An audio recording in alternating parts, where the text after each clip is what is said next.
Քաշի մարզը հայտնի իր հարուստ անտառներով, բայց հենց դրանք էլ ամռանը դառնում են ամենախոցելի գոտի։ Անտառային հրդեհը չվերահսկող կրակի տարածումն է, որը ոչնչացնում է էկոհամակարգը և սպառնում մարդկանց կյանքին։ Դեպքերի մեծ մասում հրդեհի պատճառը մարդկային ամբողջությունն է։ Չմարված խարույկները, ծխախոտի մնացորդները և չորխոտի միտումնավոր այրուկը։ Շոգն ու քամին միայն արագացնում են աղետը։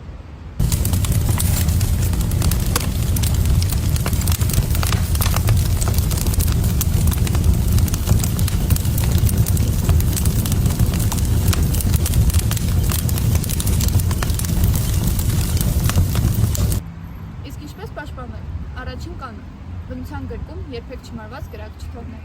Երկրորդ՝ անտառներում չթողնել ապակյա շշեր, որոնք կարևիտագործում են որպես մեծացնող ապակի և հրդեհ առաջացնում։ Եվ երրորդ՝ նկատելուց անմիջապես զանգահարել 112 կամ 911։ Մեր զգոնությունը կարող է փրկել հազարավոր կյանքեր և հեկտարներ։ Հրդեհից բացի մեր մարզին սպառնում է նաև մեկ այլ լուռ աղետ։ Սոխանքը երկրակեղևի վերին շերտի տեղաշարժն է, երբ հողի հսկայական զանգված ծանրության ուժի ներքո սահում է դեպի ներքև։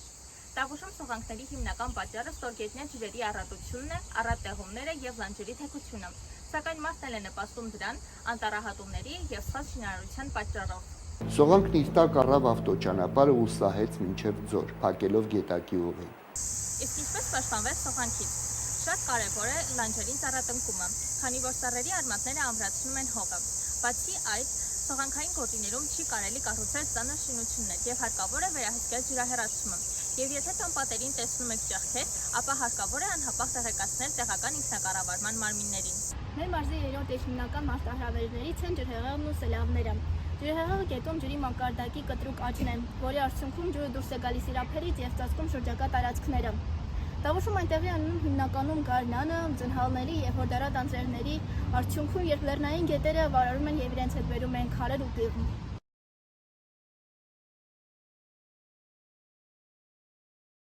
Իսկ ինչպես պաշտպանվել։ Պաշտպանվելու հիմնական միջոցը նախապատրաստվելն է։ Պետք է մաքրել գետերի հուներն ու ջրատար խողովակները, որպեսզի ջուրն ազատ հոսի։ Ջրհեղեղի մասին ազդանշան լսելիս անհրաժեշտ է անջատել տան էլեկտրականությունն ու գազը, այնուհետև բարձրանալ ավելի բարձրադիր վայրեր և սպասել փրկարարների հրահանգին։